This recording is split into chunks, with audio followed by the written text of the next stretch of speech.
各位好，歡迎嚟到大象電視台。今日係2025年嘅3月13號，而家係晚上嘅7:10。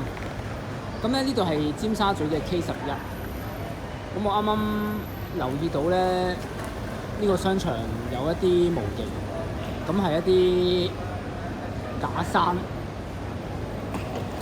同埋一啲植物。咁我本身咧有一啲更加好嘅建議啊，佢係可以將呢啲模型咧更加之做得有趣。例如咧喺呢個位有個凹位，佢可以加啲水落去，然之後整一啲模型嘅人去釣魚啊，或者你喺呢啲位度有啲人喺度爬山啊。咁啊，你見到呢嚿石上面咧有啲植物，咁喺呢啲植物度咧，佢可以再多少少心思嘅。例如可以喺呢啲位咧整一啲公仔啊，整一啲模型咧，就係一個農地啦。咁或者都可以喺度整條路俾人哋當係行山咁樣，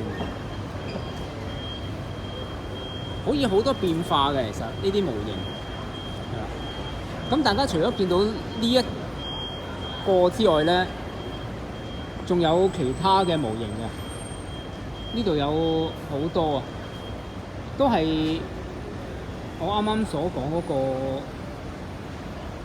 差唔多啦。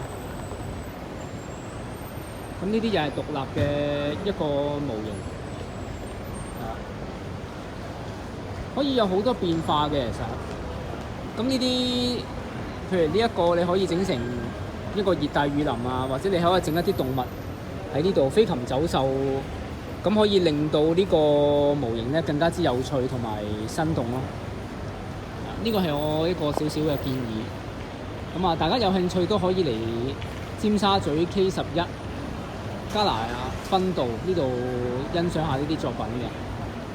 咁啊，喺呢度祝大家係生活愉快，多謝晒大家先，拜拜。